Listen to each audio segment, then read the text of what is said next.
குருபாதம் துணை. நாராயண நாராயண. அன்பர்களே, இந்த பதிவில் நாம் நெத்தியடி ஜோசியர் என்பவரை பற்றி தெரிந்து கொள்வோம். ஏற்காடு மலைச்சாரல் பகுதியிலே ஒரு கிராமம். அந்த கிராமத்திலே ஜோசியர் ஒருவர் இருந்தார். அவரை பார்ப்பதற்கு சென்னையில் இருந்து அவரது உறவினர் வந்தார். அந்த உறவினர் ஜோசியரிடம் ஒரு கல்யாண பத்திரிகையை வைத்து அழைப்பு கொடுத்தார். அந்த கல்யாண பத்திரிகையை எடுத்து பார்த்துவிட்டு, இந்த ஜோசியர், இதில் முகூர்த்தம் சரியாக அமையவில்லை, இந்த முகூர்த்தம் எனக்கு திருப்தியாக இல்லை என்று சொன்னார். அதற்கு அந்த சென்னை வாசி சிரித்து கொண்டே, நான் சென்னையில் மிக பிரபலமான ஒரு ஜோதிடரை பார்த்து தான் எல்லாம் ஏற்பாடு செய்திருக்கிறேன். அவர் உங்களோட பெரிய ஜோசியர், டிவிலெல்லாம் வந்து பேசுவார் தெரியுமா அப்படின்னார். உடனே இந்த ஜோசியர், சரி இந்த கல்யாணம் நடந்தா வாரேன் அப்படின்னு சொல்லி அனுப்பி வச்சார். அவர் சொன்னபடியே ஒரு 10 நாளைக்குள்ள சில பிரச்சனைகள் ஏற்பட்டு அந்த திருமணம் நின்று விட்டது. இதில் இருந்து அவருக்கு பேர் நெத்தியடி ஜோசியர் என்று ஆகிவிட்டது. இது இப்படி இருக்க, பக்கத்து ஊரில் மாணிக்கவாசகம் என்ற அன்பர், அந்த ஊரிலே ஒரு சிவாலயம் இருந்தது. இந்த மாணிக்கவாசகம் சிவபக்தர். அந்த ஆலயத்திலே பௌர்ணமி தோறும் விசேஷ பூஜைகள் எல்லாம் ஏற்பாடு செய்து பகலில் நண்பகல் நேரத்தில் அன்னதானம்லாம் செய்வார். அப்போ ஒரு பௌர்ணமி பூஜையிலே ஒரு மகான் அங்கே வருகிறார். நல்ல மஞ்சள் கலர் வேஷ்டி, நல்ல மஞ்சள் சால்வையெல்லாம் போட்டு விபூதி குங்குமம்லாம் அணிந்து பார்ப்பதற்கு தெய்வீக லட்சணமாக இருக்கார். இதை பார்த்தோன்னே மாணிக்கவாசகம் உடனே போய், ஐயா வாங்க வாங்க என்று வரவேற்று அழைக்கிறார். அவரும் பூஜையில் கலந்து கொண்டு அன்னதானத்தில் கலந்து கொண்டு பிறகு விடைபெறும்போது மாணிக்கவாசகத்தை அழைத்து, தம்பி உங்களுக்கு ஒரு முக்கியமான ஒரு செய்தி சொல்ல போகிறேன், டைரி வச்சு இந்த நான் சொல்கிறத குறிப்பு எழுதி வச்சுக்கிடுங்க, நீ தேதி போட்டு.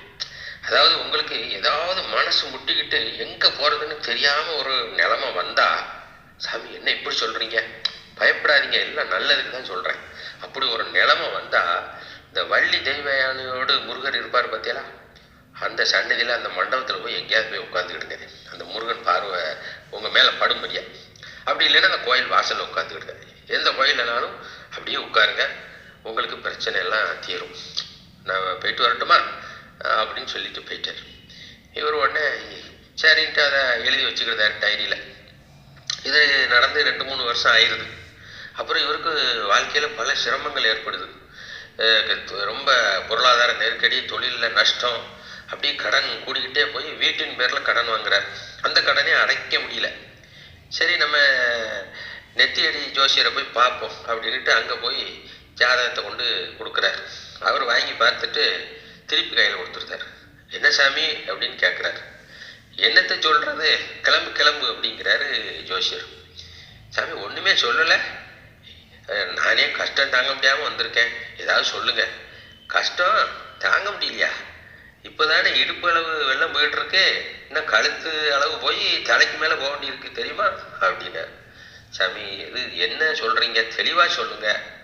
அதாவது இப்போமே நீ கஷ்டம் தாங்க முடியலன்னு சொல்லுதே இல்லை, இதெல்லாம் கஷ்டம் இல்லை, 12 வருஷம் திசை கெண்டப்படியா இருக்கு, போக போக பாரு நீ உடனே பிச்சைக்காரனா ஆயிக்கிறோம் நேரம் அப்படின்னு. சாமி என்ன நீங்கள் உங்கள் வாயால் இப்படிலாம் சொல்லலாமா, நான் ஏன் சொல்கிறேன், உன் ஜாதகம் சொல்லுது. சாமி ஏதாவது பரிகாரம் இருந்தால் சொல்லுங்கள் சாமி. பரிகாரமா, அதான் சொல்லிட்டேன்ல, கிரகம் கெண்டபடியாக இருக்குது, கிளம்பு கிளம்பு அப்படிங்கார். இவர் வருத்தத்தோடு திரும்பி வராரு. சிவசிவா இது என்ன சோதனை அப்படின்னு. வீட்டுக்கு வந்தால் ஜப்தி நோட்டீஸ் வந்திருக்கு. வாங்கி பார்க்காரு. ஆகா இந்த ஜோசியர் சொன்னபடி அதுக்குள்ளே ஜப்தி நோட்டீஸ் வந்துட்டேன் அப்படின்னு. அவருக்கு பூர்வீக ஊரில் ஒரு 5 ஏக்கர் இடம் இருக்கு. சரி அந்த இடத்த விற்று இந்த கடனை அடைச்சிட வேண்டியதான்ட்டு அங்கே போகிறார்.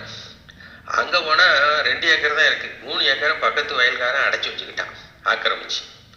அவன்கிட்ட சண்டைக்கு போகிறார். அவன் உன்னால் முடிஞ்சதை பாருங்க, அவன் பெரிய துஷ்டன்.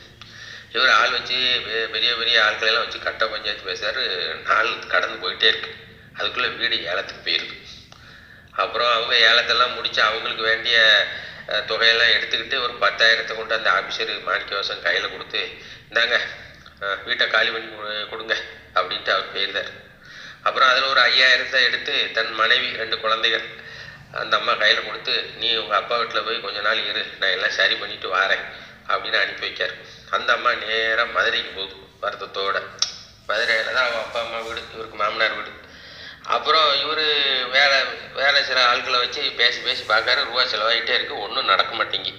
அந்த இடத்த மீட்க முடியல, எல்லாம் காலியாகிருக்கு. சாப்பாட்டுக்கே வழி என்னன்னு முழிக்க வேண்டிய நேரம் ஆகிப்போச்சு. கையில் 10 பைசா இல்லாமல் இருக்கார். என்ன செய்யாட்டு இருக்கும்போது அந்த டைரி தொப்புன்னு விழுது. அதை எடுத்து பார்க்காரு. அதில் எழுதியிருக்கு.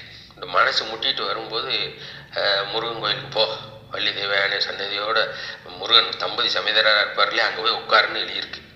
ஐயோ, இந்த மகான் இதுக்கு தான் அப்படி சொல்லியிருக்காரு உங்களுக்கு. நம்ம நிலைமை இப்போ இப்படி ஆயிட்ட, இந்தபடி தானே இருக்குது. சரி, பக்கத்தில் ஒரு பெரிய முருகன் ஸ்தலம் இருக்குது, அங்கே போவோம் அப்படின்னு அந்த ஊருக்கு நடந்து போய் அங்கே கோயிலெல்லாம் சுற்றி கும்பிட்டுட்டு முருகான்னு அந்த வெளியே வந்து உட்காந்துருக்காரு சன்னதிக்கு. கண்ணை மூடி முருகா முருகா முருகான்னு உட்காந்துருக்காரு. கொஞ்ச நேரம் கழித்து கண்ணை திறந்து பார்த்தா காசு கிடக்கு. ஆஹா, நம்ம உண்மையிலே பிச்சைக்காரன் ஆகிட்டோமே, நம்ம நிலைமை இப்படி ஆகிட்டேன்னு. முருகா, சரி இப்படின்னு விளையாட்டு, முருகன் பார்த்துக்கிடுவார் அப்படின்னு அதையும் ஏற்றுக்கிட்டுதார். அப்புறம் ஒவ்வொரு ஊராக இப்படி போக ஆரம்பிச்சிட்டார். ஆறு மனமே ஆறு, அந்த ஆண்டவன் கட்டளை ஆறு அப்படின்னு இந்த சிவாஜி கணேசன் போகிறாருல்ல சாமியார் மாதிரி, அதே மாதிரி ஆயிட்டார். அப்படியே போய் போய் போய் போய் சென்னைக்கே போயிருந்தார். 2 வருஷம் ஆயிடுது. சடாமுடி தாடி மீசெல்லாம் பெருசாக வளர்ந்து இவரே பெரிய சன்னியாசி மாதிரி இருக்கார். அப்போ சென்னையில் அந்த இவர் நிலத்தை ஆக்கிரமித்து வச்சுருந்தால ஒரு துஷ்டன், அவருடைய தம்பி, அந்த துஷ்டனுடைய தம்பி, அவர் நல்ல மனுஷன். அவர் இவரை பார்த்துக்கிட்டார். ஐயா, இவர் அடையாளம் தெரிஞ்சிருது. நீங்களே ஐயா, உங்கள் நிலைமை இப்படி ஆகிப்போச்சே அப்படின்னு அவர் வேதனையோடு கேட்காரு. எல்லாத்துக்கும் காரணம் உங்கள் அண்ணன் தான் அப்படின்னு கோபத்தோடு சொல்லுதார். ஐயா, அவனுக்கு அதுக்குள்ளே தண்டனை கிடச்சிட்டு அவன் இப்போ 6 மாதமாக கை கால் விளங்காமல் கிடக்கான். ஆமாம், ஒரு விபத்தில் சிக்கி எந்திரிக்க முடியாமல் கிடக்கான். நாங்கள் எல்லாரும் போய் சத்தம் போட்டு அந்த நல்ல மனுஷனுக்கு செஞ்ச பாவம் தான் அப்படின்னு சொல்லி அந்த கல்லெல்லாம் பிடுங்கி போட்டுட்டோம். இப்போ உண்மை உங்களுக்கு தொந்தரவு பண்ண மாட்டான், அவனுக்கு ஏழாது. நீங்கள் போய் உங்கள் வயலை விற்றுருங்க, கஷ்டப்படாதீங்க அப்படின்னு சொல்லி அனுப்புகிறார். அப்புறம் இவர் முருகா இப்போ மாது வழி விட்டியான்னு சொல்லிட்டு நேராக வராரு. வந்து அதே மாதிரி ஒரு 3 லட்சத்துக்கு விற்றுருந்தார். உடனடியாக விற்றுட்டு 3 லட்சத்தை கொண்டுக்கிட்டு நேராக மதுரைக்கு போகிறார். அங்கே போனால் அவங்க வீட்டம்மாவுக்கு ஒரே சந்தோஷம். மீனாட்சி, நான் உன் கோபுரத்தை பார்த்து தினசரி கும்பிட்டேன், வீணாகலை. என் புருஷனை பத்திரமா என்கிட்ட கொண்டு வந்து மீட்டு கொடுத்துட்டியே, அதுவும் 3 லட்சத்தோடு கொண்டாந்து விட்டுட்டியே, நீ நல்லா இருக்கணும் அப்படின்னு அந்த அம்மா கும்பிடுது. அந்த அம்மா ஒரு இட்லி கடை போட்டிருக்கு. அது எங்கன்னா அந்த 2 வருஷமாக அந்த இட்லி கடை தான். அது அந்த பஸ் ஸ்டாண்டுக்கிட்ட ஒரு கட்டை செவரு இருக்குது, அது பக்கம் 2 பெஞ்சை போட்டு இட்லி கடை. அப்புறம் மனைவி கூட சேர்ந்து இந்த இட்லி கடையை நடத்துதார். காலையில் 5 மணிக்கெலாம் எந்திரிச்சு குளித்து 6 மணிக்கு ஏதாவது முருகன் கோயிலுக்குள்ளே போய் அங்கே போய் கும்பிட்டுட்டு அங்கே கொஞ்சம் நேரம் உட்காந்துட்டு, ஆமாம் இப்போ பிச்சையெல்லாம் எடுக்கல, வசதி ஆகிட்டுல, அப்படி கொஞ்சம் நேரம் உட்காந்துட்டு நேரம் வந்து இப்போ மற்ற வேலைகளை கவனித்து சாயங்காலம் தொழிலை கவனிப்பார். அப்போ சாயங்காலம் ரூபாய் எண்ணிட்டு இருக்கார். அது ஒரு 100 ரூபா அந்த கட்டை செவரு மேலே விழுந்து அந்த பக்கம் போயிடுது. உடனே இவர் ஏறி குதித்து அங்கே போகிறார். அங்கே முள்ளு செடியாக கிடக்கு. அதெல்லாம் பார்த்துட்டு பார்த்தா அங்கே ஒரு வீடு பாலடைஞ்ச வீடு. அந்த பக்கம் பார்த்தா அக்ரகாரம், இந்த பக்கம் பஸ் ஸ்டாண்ட் ரோடு. பரவாயில்லையே, மெயின் இடமா இருக்க அப்படின்னு மனசில் நினச்சிக்கிட்டு அப்புறம் வந்து தொழிலை கவனிக்கார். மறுநாள் அந்த வழியாக போகிறாரு. அந்த வீட்டை ஒருத்தர் திறந்துக்கிட்டு இருக்கார். இது யார் அப்படின்ட்டு, ஐயா யார் நீங்கள் அப்படிங்கார். நான் தான் ஹவுஸ் ஓனர். அப்படியா ஐயா, என்னையா வீடை எப்படி போட்டுட்டீங்கன்னா, நான் பாம்பேக்கு போய் 15 வருஷம் ஆச்சு, எனக்கு அங்கே நல்ல வசதி தான், இந்த வீடை விற்கலான்னு வந்திருக்கேன். அப்படியா, எவ்வளோ சொல்கிறீங்க? ஒரு 3 லட்சம்னா கொடுத்துடலாம். யாரும் உங்களுக்கு தெரியுமாண்ணா? நானே எடுத்துக்கிட்டேன் ஐயா, கொஞ்சம் குறைங்க, இந்த பத்திர செலவுக்கு மட்டும் என்கிட்ட 3 லட்சம் இருக்குது அப்படிங்காரு. அப்போ 4 நாளுக்குள்ளே முடிச்சு தரணும். நாளைக்கே முடிச்சு தரேன் ஐயா. அப்புறம் பத்திரத்தை முடித்து அவரை ஊருக்கு அனுப்பி வச்சு இந்த இடத்த வாங்கி போட்டுருந்தார். பணம் சேஃப்டியாக ஒரு இடத்துல போட்டாச்சு. இப்போ தொழில் நடத்திட்டு இருக்காங்க. வழக்கமான இட்லி கடை, வழக்கமான பணிகள். 1 வருஷம் ஆயிடுது. அந்த பஸ் ஸ்டாண்டு விரிவு பண்ணுதாங்க. அப்போ இந்த இடம் வந்து ரொம்ப மோப்புக்கு வந்துடுது. பஸ் ஸ்டாண்டு விரிவுபடுத்தினோடனே அதை தெரிஞ்சுக்கிட்டு அந்த வீடை ஆளை விட்டு இடித்து அந்த இடத்த நல்ல பிளே கிரவுண்டு மாதிரி ஆக்கி அந்த குறுக்கு சோரையும் எடுத்துருந்தார். இப்போ அது பார்வையாக இருக்கு. இதை பார்த்துட்டு ஒரு கோடீஸ்வரர், இதில் காம்ப்ளெக்ஸ் கட்டலாம், இந்த இடத்த எனக்கு தாரீங்களா, 1.5 கோடிக்கு எடுத்துக்கிட்டுதேன் அப்படிங்கிறார். 1.5 கோடினா அப்போ, இப்போ அது பல கோடி வரும். ஒரு 10-15 வருஷத்துக்கு முன்னோட்டி உள்ள கதையாட்டம் இது. அவட சரியா 1.5 கோடினா எப்போ சரி அப்படின்னு கொடுத்துருதார். 1.5 கோடி கைக்கு வந்துடுது. அப்புறம் ஒரு 50 லட்சத்துக்கு ஊருக்குள்ளே ஒரு பெரிய வீட்டை வாங்கி அங்கே மெஸ் நடத்துகிறார். மாடியில் தங்கிடுதாங்க. இப்படி மேல் கொண்டு கொண்டு சில சொத்துக்கள் வாங்கி போட்டு நல்ல வசதியாயிடுச்சு. இப்போ அந்த நெத்தியடி ஜோசியர் அந்த மெஸ்ஸில் சாப்பிட வர்றாரு. அவர் சாப்பிட வர்ற நேரத்திலேயே அந்த மகானும் வர்றாரு. 2 பேரும் உள்ள இது ஆச்சரியமா இருக்குது, 2 பேரும் ஒன்று போல வராங்களேன்னு. அவங்க உள்ளே உட்காந்து சாப்பிடுதாங்க. இவருக்கு சரி நம்மளை அடையாளம் தெரியாது, நம்ம இப்போ ஒன்றும் சாப்பிட்டு வரட்டும்ட்டு உட்காந்துருக்காரு. கல்லாப்பட்டிக்கு வராங்க ரூபாயை கொடுக்குது. அப்போ இவர் ரூபா வேண்டாக்காரு. அப்போ அந்த மகான் இவரை தெரிஞ்சுக்கிட்டு தட்டி கொடுக்காரு. இந்த ஜோசியருக்கு தெரியல. நெத்தியடி ஜோசியர் கேட்காரு, எதுக்கு ரூபா வேண்டாங்கீங்க அப்படிங்காரு. சாமி என்னே தெரியலையா, நான் ஒரு 2 வருஷத்துக்கு முன்னாடி உங்கள்கிட்ட சாதகம் பக்கம் வந்தோம்ல, நீ பிச்சை எடுப்பா அப்படி இப்படின்லாம் என்னைய சொன்னீங்கல்ல. ஓ ஆமாம் ஆமாம், இந்த ஊருக்காரன். ஆமாம், உன் வீடு கூட அங்கே ஏலத்துக்கு போயிட்டுன்னு கேள்விப்பட்டேன். ஆமையா, அந்த கஷ்டத்தெல்லாம் அழிச்சு முடிச்சுட்டேன், நீங்கள் சொன்னது உண்மைதான். ஆனால் 2 வருஷத்தில் எல்லா கஷ்டமும் முடிஞ்சிட்டு இப்போ 50 லட்சத்துக்கு இந்த வீட்டை வாங்கியிருக்கேன். அப்படியா, 50 லட்சத்துக்கு வாங்கியிருக்கேன், அவ்வளோ பணக்காரன் ஆகிட்டியா நீ? ஆனால் இன்னும் 10 வருஷம் நீ கஷ்டப்படணும்னு இருக்க, இது எப்படி அப்படிங்காரு.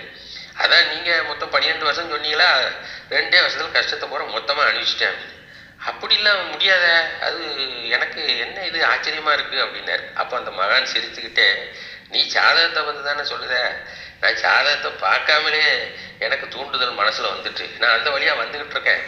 அண்ணாமலையார் சொல்கிறாரு, என் பக்தன் ஒருத்தங்க இருக்கான், அவனுக்கு கஷ்ட தசை வருது, என் மகன் முருகனை தியானம் பண்ணிகிட்டே போ, என் மகன் உனக்கு சில குறிப்புகளை சொல்லுவான், அந்த குறிப்புகளெல்லாம் போய் அந்த பக்தனிடத்துல போய் சொல்லு, அவனை காப்பாத்து அப்படின்னு அண்ணாமலையார் என்கிட்ட சொல்லிட்டாரு. நான் அந்தபடியாக போய் பார்க்க இவன் தான் தெரிஞ்சு இவனுக்கு சில யோசனைகள் சொன்னேன். ஆமையா, முருகன் கோயிலில் போய் உட்கார சொன்னீங்க, நான் இப்பவும் இன்னைக்கு கூட காலையில் அப்படி உட்காந்துட்டு தான் வரேன். அப்படியா, சரி சரி சரி அப்படிங்காரு. உடனே ஜோசியர் இதெல்லாம் கேட்டுட்டு, கோயிலில் போய் உட்கார்ந்ததுக்கு இவ்வளோ பலனா அப்படின்னாரு. என்ன நீ எவ்வளோ சாதாரணமாக சொல்லிட்ட, அவன் எல்லாத்தையும் இழந்து முழு சரணாகதியில் போய் உட்காந்துருக்கான். முருகனுடைய மனம் இறங்கிட்டது, அவர் பார்வைப்பட்டது, இவன் கஷ்டம் தொலைஞ்சது. வேலாயத்தினுடைய பார்வைப்பட்டது, இவன் வினையெல்லாம் எரிஞ்சு சாம்பலா போயிட்டு. வள்ளியம்மையினுடைய பார்வைப்பட்டதுனால லட்சுமி கடாட்சம் அவனுக்கு உண்டாயிட்டு. தெய்வயானி அம்மையுடைய பார்வைப்பட்டதுனால அவனுக்கு அவனுடைய எதிரிகள் எல்லாம் தூள் தூளா போயிட்டாங்க. இப்போ அவனுக்கு வெற்றி தான். இனிமே அவன் வாழ்க்கை பூரா அவன் கோடீஸ்வரன் தான், தெரியுமா அப்படி. தெய்வ பார்வையை அடுத்தடுத்து அவன் வாங்கிட்டான். அப்படியா, இதில் இவ்வளோ விஷயம் இருக்கா, தெரியாமல் போச்சே அப்படிங்கிறார் ஜோசியர். உடனே நீ மக்களை ரொம்ப பயப்படுத்துத, நல்லா தான் கண்டுபிடிக்க, ஆனால் ஒருத்தன் என்ன செய்கிறான், ஏது, அவன் எதுக்கு முன்னோட்டி என்ன செஞ்சுருக்காங்க, இதெல்லாம் கேட்கணும். இவன் மாதம் மாதம் சிவபெருமானுக்கு பௌர்ணமி பூஜை நடத்தி அன்னதானம் பண்ணியிருக்கான், தெரியுமா, அதெல்லாம் நீ தெரிஞ்சுக்கிடணும். நீ சும்மா வெறும் கட்டத்தை மட்டும் பார்த்து பயங்காட்டுத, இன்னும் அப்படி செய்யாத என்ன. சரி சுவாமி அப்படின்னு. உடனே மாணிக்கவாசகம் அந்த மகான் காலில் வந்து, சுவாமி எனக்காக அண்ணாமலையார் உங்கள் மனசில் பேசினாரா, முருகன் எனக்கு இவ்வளவு அனுகிரகம் செய்திருக்காரா, இதெல்லாம் எனக்கு தெரியாமல் போச்சே அப்படின்னாரு. ஆமாம், நீ அந்த பூஜையை நடத்துதியா? இல்லை சாமி, இப்போ அந்த ஊர் பக்கமே போகலை. முதல்ல அதை செய், போ, இந்த மாதத்துல இருந்து பௌர்ணமி தூரம் அங்கே போயிரு, பூரிய ஊர் கோயில் மறந்துடாத, அங்கே அந்த பூஜையை நடத்து அப்படின்னு சொல்லிட்டு அந்த மகான் 2 பேரையும் ஆசீர்வாதம் பண்ணிட்டு போயிருந்தார். இதுதான் நடந்தது அன்பர்களே. எனவே விதி வலியது. இப்போ இதெல்லாம் உண்மையாக அங்கங்கே நடந்த சம்பவத்தை தான் நான் சொல்லுதேன். நான் ஒன்றும் இல்லாத கற்பனை பண்ணியே சொல்லலை. இப்படி எத்தனையோ அற்புதங்களை தெய்வம் இந்த காலத்துலேயும் நடத்திட்டு தான் இருக்குது. நமக்கு தான் தெரியல. நம்ம ஏதோ சினிமாவில் எதுவும் பார்த்தா தான் உண்மைன்னு நினைக்கிறோம். அற்புதங்கள் நடந்து கொண்டே இருக்கின்றன. நம்பினோர் கெடுவதில்லை, 4 முறை தீர்ப்பு. எனவே விதி வலியது, தெய்வ அனுகூலம் அதை விட வலியது என்று சொல்லி நிறைவு செய்கிறேன். நன்றி, வணக்கம். இது குறித்து உங்களுடைய